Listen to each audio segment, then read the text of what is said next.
Everyone, welcome back. For those who are just joining us, once again, I'm Ali Aslan, international TV presenter and journalist, and it's my great pleasure to guide you throughout the next, today and tomorrow, throughout the next 48 hours. We're off to a very strong start with two highly informative and insightful sessions. And of course, we are going to continue on that particular level.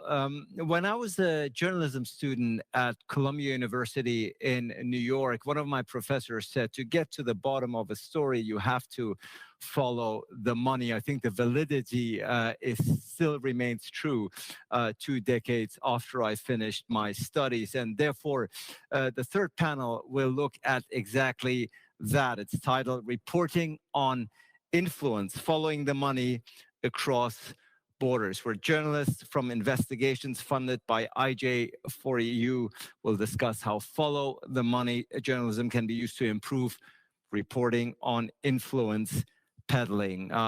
That's certainly going to be a very important discussion. Let me also point out to you that there's a networking room. Make good use of it, and to be up to date, do often refer to and visit the conference agenda. And now, without further ado, let me hand over to the chair, to the moderator of panel 3. He's the IJ4EU project coordinator at the International Press Institute, Timothy Large. Timothy, the floor is yours. Thank you so much. And thank you all very much for coming to join this final panel of the day. It's not the final event of the day, of course. We have the IJ4EU Impact Award coming up at 6 o'clock on this channel, but it's the final panel discussion. And I'm confident it's going to be a pretty interesting one. Now, when you hear the words follow the money, chances are you think of investigating corruption or illicit financial flows, money laundering, tax evasion, that kind of thing. But some investigative journalists have found themselves tracing the money trails, as it were, to expose something else. And that something is influence, whether political or ideological. We're talking today about influence that crosses borders. Maybe it's aimed at dividing and destabilizing. Maybe it's to give strength to an agenda or to promote radical ideas. And I'd say this year, maybe half a dozen or so IJ4EU investigations have followed the money to expose transnational influence of some kind, from proving who's financing disinformation in the Baltics, say, to demonstrating links between the far right and the COVID denial scene in Europe, for example. So, can we speak of an entire genre of investigative journalism, or is this just good old-fashioned money trail reporting repurposed? However you look at it, what are the tricks of the trade when it comes to this kind of work, and what are the challenges of doing this with remote teams?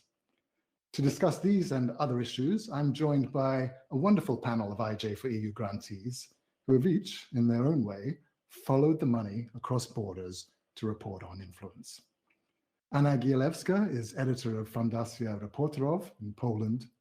Zoltan Sipos is editor-in-chief of Adlazo Erdele in Romania.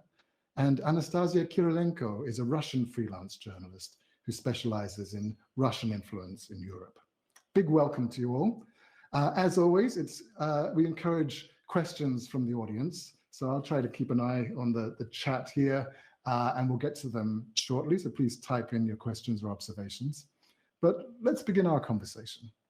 And I think, Anna, let's start with you.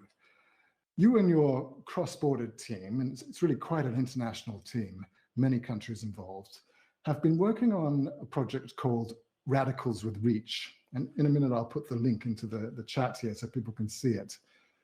In a nutshell, this exposes how international networks of ultra-conservative organizations are essentially attacking liberal values in Central and Eastern Europe and dictating the public agenda, everything from women's rights to LGBT rights, that kind of thing.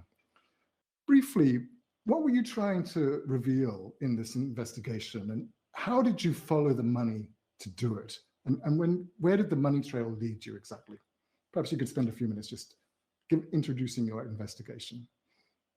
Sure. Thank you, Timothy, for this kind introduction and for having me.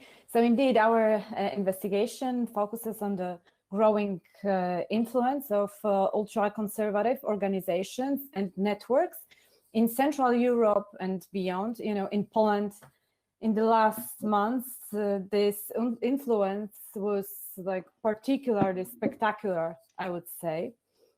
So, in autumn, Ordo Iuris, which is one of the most influential ultra-conservative organization, building its own regional and international networks, partnerships, and allies. So in autumn, these organizations in Poland celebrated huge success when the Polish Constitutional Tribunal almost banned any legal abortions. And now these organizations actually are leading a campaign against the Istanbul Convention. So, but while it is especially spectacular in Poland, it's definitely not only a Polish case, and that was our driving question. So, how such ultra-conservative networks operate locally, cooperate regionally and internationally, and what we can find regarding their financial workings and how they coordinate their actions and so on. And one of such most secretive radical conservative networks is the TFP movement, which is traditional family property originated in Brazil. And its Polish branch based in Krakow has founded Ordo Iuris and supported it financially, but also has funded many organizations across the globe, and especially in Central Europe. So we decided first to take a closer look at this Polish TFP branch.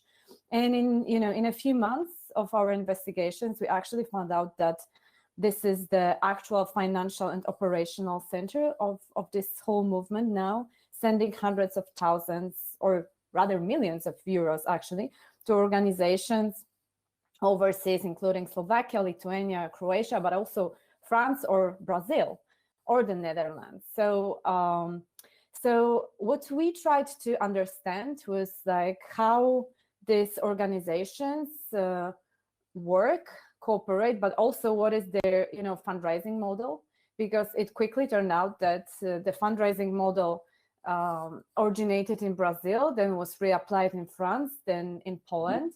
And so they are pretty successful in terms of collecting money from donations for the rosaries or, Lady Fatima cards, and then use this money for campaigns against, as you said, liberal values, against LGBT rights, women's rights, and so on. So we found out that the same organizations, the same individuals popping up again and again in different countries. They form some alliance with local partners, create some new networks, run this kind of similar campaigns. And basically what we did was like, first we tried to collect obviously as much data as we could. So browsing the card files, financial data, financial reports of the organizations in different countries.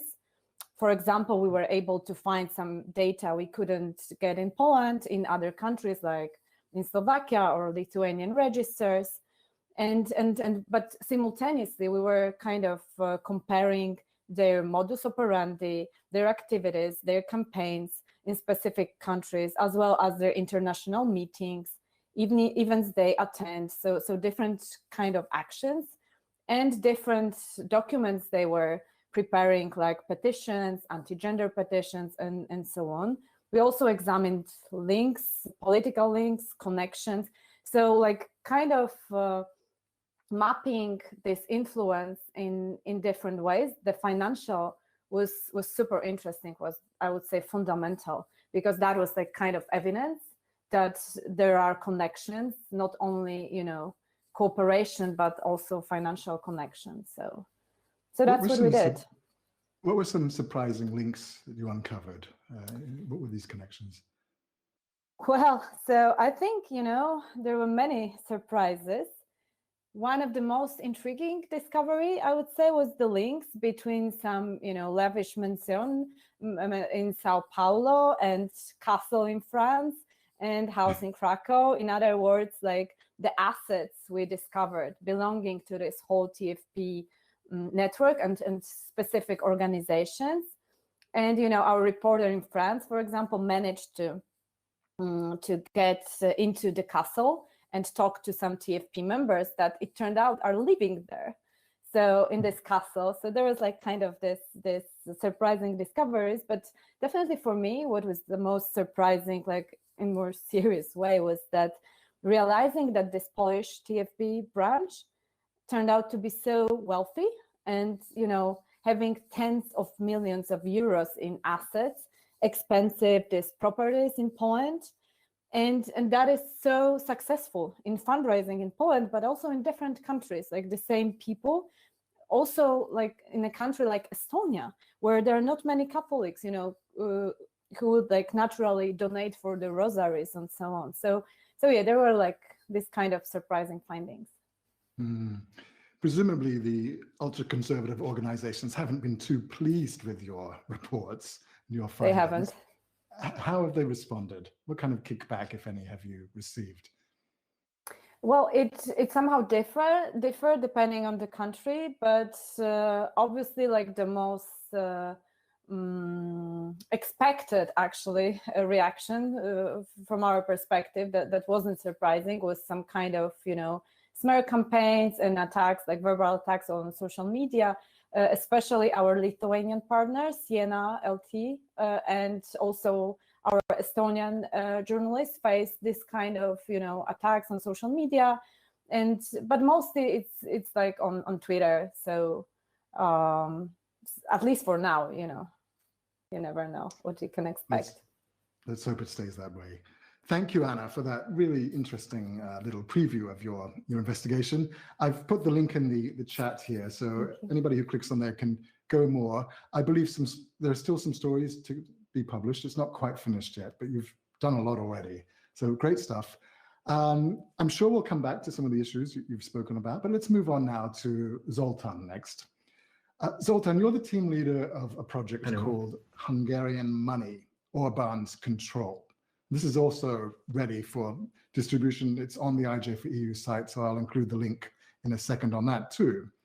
But this is essentially a data-driven investigation that shows how Hungary's populist government has channeled hundreds of millions, maybe more than $1 billion even, of euros earmarked for ethnic Hungarian communities abroad to exert political influence in neighboring countries, so Romania, Slovenia, and so on, Slovakia and the region. How did you follow the money trail, and what did you find? This is a really interesting one. Thank you for the invitation. Our goal with this investigation was to map the influence of the Viktor Orban government on the Hungarian communities living in countries near Hungary, namely Romania, Slovakia, Serbia, Croatia, and Slovenia. More precisely, we started investigating the grants that were awarded by the governments to the NGOs, churches, and businesses in these communities. Grants that have increased exponentially from 2016 onwards. Our hypothesis was that the Hungarian government uses these grants to exert influence on the communities living in the neighboring countries, promoting illiberal practices and playing an important role in the weakening of democratic institutions. So how did it work? There are several state funds that give away grants to Hungarian organizations. The largest of these is the Bethlen Gábor Fund. In 10 years, this fund gave away grants totaling at least 670 million euros. So we scraped the grants decisions that were published on the website of the fund and began working with the data. So we basically set out to find which organizations got most of the money in each country. What role do these organizations play in the communities? What kind of policies do these organizations promote? Was there a change in their communication once they started receiving the money? How are these grants used? Does the community benefit from this money? Like I'm from Romania. I'm a journalist from Romania, and I have been covering this issue for quite a while now, at least for Romania. And as part of this project, I took a look at the relationship between the DAHR, which is the most important political organization of the 1.2 million Hungarian community living in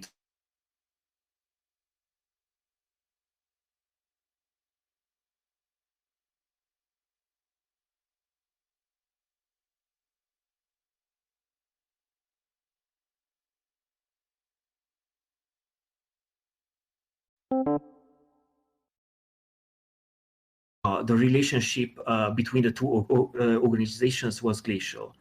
But gradually, the DAHR became a close ally of Fidesz. And the grants awarded to different Transylvania organizations certainly played a role in this shift. You mentioned that you scraped the data. Is that the primary way that you were able to follow the money? Because I'm assuming that these funds are not at all transparent, right? You can't just go and look on a big online portal and see all the different grants distributed through the state funds for ethnic projects abroad. I mean, could you just go into a bit more detail about how you actually? This is kind of tricky, and I believe this practice shows very nicely the approach of the Hungarian government to transparency and openness. So if you go to the BEGIA website, you will find actually lists of grants on that website. So at the first glance, it seems okay, like we have pretty much all the data. And we scrape this data because the decisions are like printed and scanned and then uploaded.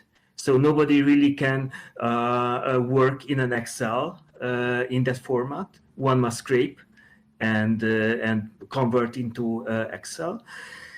And what we found is that the numbers don't match. So basically, they publish something, and the data seems okay at the first glance. However, the more you delve into this data, the more problematic it becomes. Also, and actually, there are two separate data sets. There were the So basically, the decisions BEGIA decides to give away money to certain organizations, and then we had a data set with the actual payments. And the day before we wanted to publish, we found out that between the two data sets, there's a huge difference. We found 700 million euros in difference. And basically, we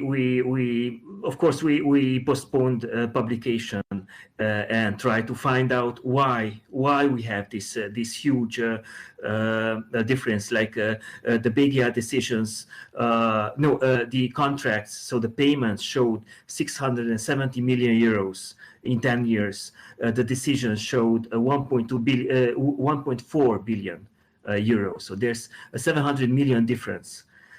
And we could not find any pattern. So we know something is wrong, but we cannot really explain what is wrong with this data. So again, underlining the sheer lack of transparency in all of this. Exactly. And what is the end game here for Prime Minister Viktor Orban and his government? You mentioned a little bit about, but what is the point of spending all this money? What changes, or what sort of influence beyond just kind of general political influence is he trying to exert in neighboring countries? Why? We Hungarians from Romania, because I am Hungarian, part of this minority, we call this a parallel reality. This means that Hungarians in Romania actually are living physically in Romania, but somehow they are closed. They have so many ties to Hungary, and every person has so many ties that sometimes it feels that Hungarian people are living in a parallel reality, and they are actually closer to Hungary than to Romania. And this is kind of this is called by scientists the virtual reunification of the nation. Right. And this is problematic in so many levels. Like Hungarians don't trust Romanian authorities, for example. Hungarians tend to be much more conservative than average Romanians. Viktor Orban and his policies are very popular here. Hungarians can vote in the Hungarian elections. They have to have citizenship for this. And actually Fidesz gets more than 90% of the votes of Hungarians who are living abroad. So basically Fidesz is building this pretty considerable support in the neighboring countries that at least theoretically could lead him to 1, 2, or maybe 3 seats in the parliament when the elections come. Thank you very much, Zoltan. That's a really good overview of your investigation. And I would encourage anyone who's interested to look at the link I've just shared there. Hungarian money, Orban's control. It's absolutely fascinating. And again, it's very much a team effort in many countries in the region. Really great stuff. Okay, let's move on now to Anastasia. Now, Anastasia, it's a little bit tricky because your investigation is ongoing. It hasn't been published yet. It's really, when it comes out, I think it's going to be quite hard-hitting, but we have to be a little bit careful about what we say here, simply because it isn't out yet. So maybe speaking in quite general terms, what can you tell us about the work you've been doing, or at least some of the general principles of trying to track Russian influence in Europe, which is the overarching theme? I don't want to give away the story itself, but what can you tell us? Yes, sure. Thanks for having me here. We are a team of journalists from 7 countries in Europe, in large sense. I mean, also in UK, for example, and in Russia, not only EU. And we are following the scheme of the fundraising of Russian, we call them fake experts and fake conferences. I will explain later why we call it fake. They promote conservative values, anti-EU values, anti-LGBT, for church values, etc. Like in the investigations previously mentioned. But what is interesting, who is behind it in Russia? In Russia, we have corrupt, politically exposed persons, and surprisingly, they are in charge of implementing the system of influence in Europe. Our assumption is that they are somehow pardoned for the embezzlement in Russia, for the enrichment, if they give at least a part of their money to a kind of a slush fund. And we had an excellent sourcing and even found a document on the existence of the system called basin or slush fund, which is a true sense. So it is a cross-border investigation, and in the beginning it was even difficult to explain to European partners, journalists from Europe, that it's real corrupt schemes, and we are talking about billions, but in Russia, the freedom of speech as at 149th rank among 180. And this is why this is underreported, or it is it was reported, but in a sense that small category people were somehow punished. Some of them even went in prison. So as I said, a part of it went to a malign influence in Europe. I think this is the first time that we combined both anti-corruption investigation and also reporting on influence. So we a closer look into those pro-conservative conferences, etc. We found links to corruption, to schemes. We mentioned some bizarre things. For example, an NGO pretends to be a political one, but an expert in real estate is behind in Europe. Sometimes it was also interesting as when we talk about cross-border, cross-cultural differences. For example, I'm asking the Swiss journalist. I found that one of the NGOs we are talking about was founded with cash, but probably in Switzerland it's okay. And it is founded by a man who we believe to be corrupt in journalistic terms. It means with evidence from whistleblowers, also from we did also classic reporting, meeting people who were in the orbit of this particular oligarch. So it was really exciting. I thought before that I knew much about Russia, but now we are like communicating with whistleblowers. One of them survived an assassination attempt.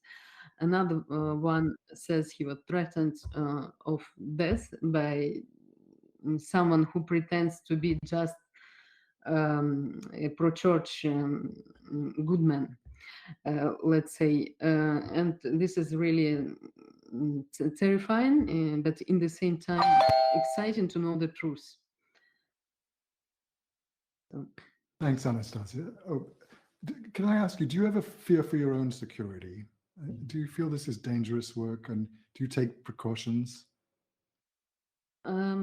Yes, it's a good question. In Russia, we have now a format of the answer. And the protagonists, they even don't go to court, but they like give a press conference saying before the investigation is published, but as soon as they received questions like an attack is being prepared against us, please don't believe. It already happened to me with my previous investigations. 1 year before Panama Papers, the format was new. Now it's nothing new. And so that's life. The Russian TV already showed me like a journalist of the most irrespectful media in Russia. It is the Insider investigative website. I'm cooperating with them. So the challenge for them is to discredit the investigation, but of course I hope that the text will speak for itself with many convincing evidence, so I'm not afraid. You mentioned earlier that this investigation combined corruption investigating, the money laundering and so on, with looking into influence. And I think that's really interesting in the sense, I was going to ask you all, do you see this as investigating influence as a completely different sort of skill set or a different type of journalism? Or is it just the same as all this other, just tracing illicit financial flows and so on? I'd be interested to hear what other people think about that too.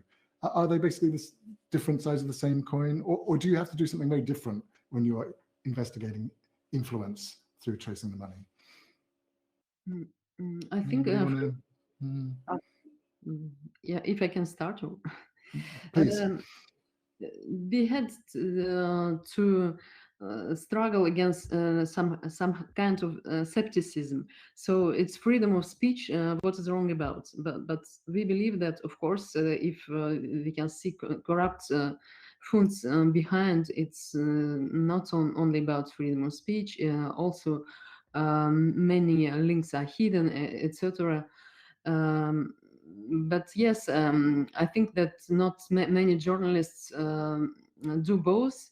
I have also a chance to do monitoring of Russian media for part-time job, and I can see how they really count on having agents of influence up to Putin, the candidate presidency.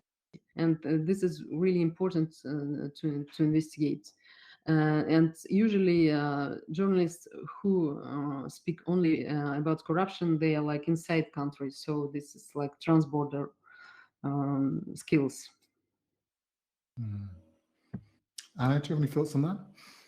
Well, yeah, I was thinking right now about this question, which is super interesting. And I think like in terms of, methodology and journalistic approach, probably it's not very different, but from my perspective and from the perspective of our investigation, maybe it's more different in terms of focus. So first, in our case, there is nothing illegal here, and even though there is nothing illegal, it is still super interesting, like how it is all built, created, and kind of distributed, and how this money is circulating across the globe, and how it is used to erode these liberal values, and also in terms of analyzing these fundraising models that I described. It's just interesting to understand how it can be reapplied in different countries, because this is actually something that's really help us to understand the course of the events around what is going on. So this is like digging deep in what is happening and how the society is changing. And secondly, I think when following the money to report on influence, the specific amounts are maybe less important. So amounts just help us understand the connections, networks, and how, for example, the international campaigns or marches and so on might be coordinated. So even though when we don't have like specific amount that was transferred from one to another bank account, we can still kind of following the money to understand better what is going on. That's kind of what I think about it. That's interesting. Well, we're in the part now where I'd love to bring in questions from the audience. Sorry. Yes, can I answer as well? Because this is a super interesting question. Yes, I totally agree with. I'm sorry. That here the exact amounts of money are not that important. Influence certainly has to do with money, but it is much more than that. And following the money is pretty much a standard investigative journalism process. However, measuring influence is something different. What I did on my story was basically I started reading newspapers. Like 10 years back, I started taking notes of what these very influential politicians said 10 years ago about Viktor Orban. And basically, I created a timeline of what they said, and then I put the money flows on this timeline as well. And it is like it can be seen pretty clearly how the way these people are talking changes, and how the money starts to flow in pretty much in the same period of time. Zoltan, I'm glad we have you. I thought we'd lost you. You've disappeared from my screen. I'm not sure if others can see, but we can certainly hear you. And I'm glad you're here because we have a question from the audience specifically addressed to you. It's from Rebecca Harms. Thank you, Rebecca, for your question. She's thanking you for the work and asking, has Orban's money also resulted in MPs in the parliaments of neighboring states? Did you also investigate such financial support for the Hungarian minority in Ukraine? I would start with the second question. Actually, yes, this is kind of the blind spot of this investigation. We didn't have a team member in Ukraine, not because we didn't want to, because like Ukraine is super interesting, but like we could not find a journalist who knows this community and knows the language and can write such an investigation. So basically, this is super interesting, and I would be very glad to be able to do some work in this Ukrainian community. Simply, we could not do it because we didn't have a team member there. We could not find anybody. The first question, I am not sure I understand. No, in Romania and in the neighboring countries, no, there are no MPs in the country parliaments that are Fidesz politicians. However, basically every major political organization now in these countries is somehow connected to the Hungarian government. So basically in Romania, the Hungarian party, the DAHR, is a close ally now of Fidesz. I seem to recall that in fairly recent elections in Slovakia, the ethnic Hungarian party there, for the first time in a long time, didn't make it into parliament. Yes. So in a sense, maybe it's not working, at least in Slovakia. Was that a surprise for you? Actually, no. Yes, it was. It was a very big surprise. The fact that none of the Hungarian parties got in the parliament. I believe it is a very sad thing because like being a minority in one country makes it super difficult to kind of influence political decisions in your own country if your organization is not part of the parliament. So this is a huge blow for the Hungarians in Slovakia, I believe. Thanks. Right, we have about 7 or 8 minutes left, so I hope we'll get a question or two more from the audience. Please type away in the chat. In the meantime, I'd be interested to ask you all what some of the challenges were in terms of doing this kind of work with remote cross-border teams.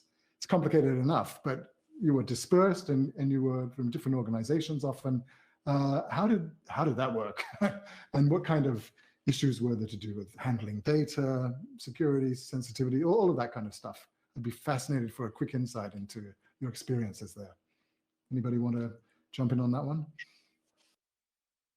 I can start. Please. Well, because of this COVID-19, we could not meet with everybody we wanted to, with sources who obviously were supposed to talk, off the records. So by phone, etc. It went slowly, and sometimes we even did not get what we still, but we hope somehow.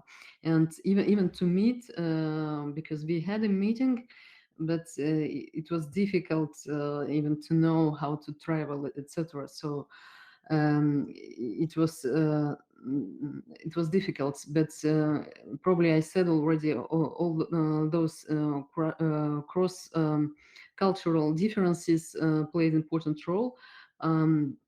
Anna said that this is nothing illegal about the influence, but still it's probably immoral, let's say, or something, if I understood correctly.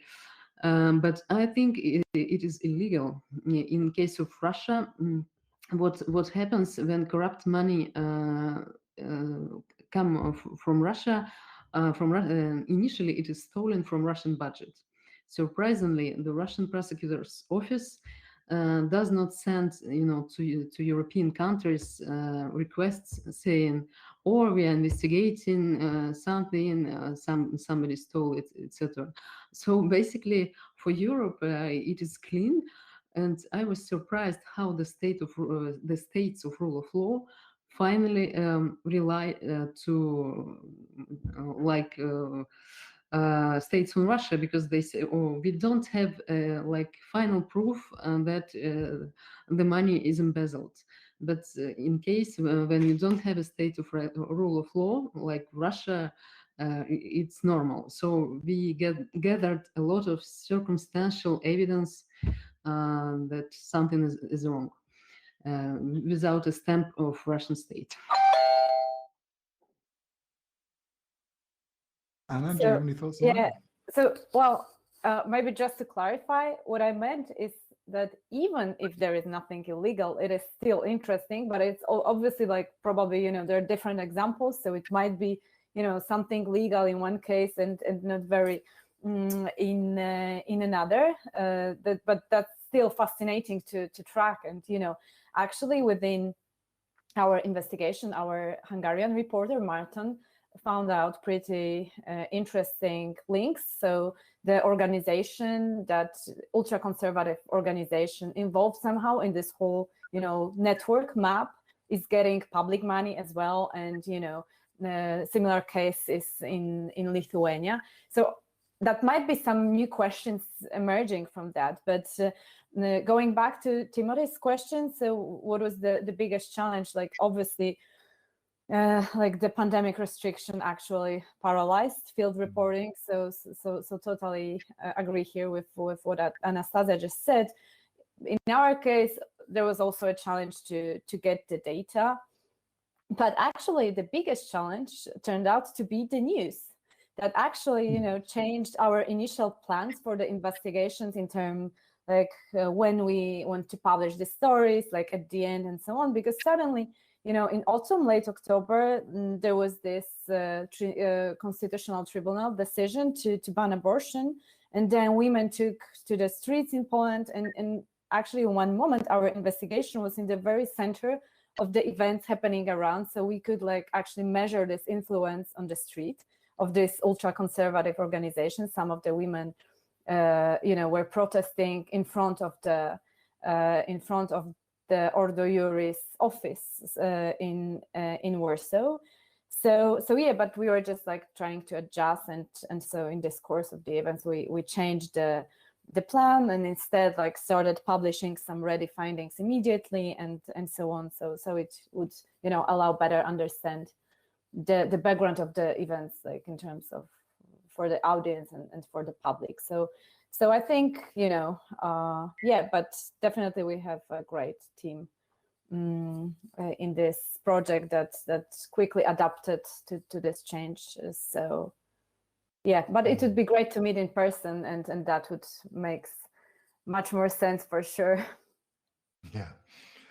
Zoltan, just quickly, we don't have much time, but did you have any remote challenges? How did you find it working with such a large and dispersed team? It was difficult. Mostly because we never met in person with most team members.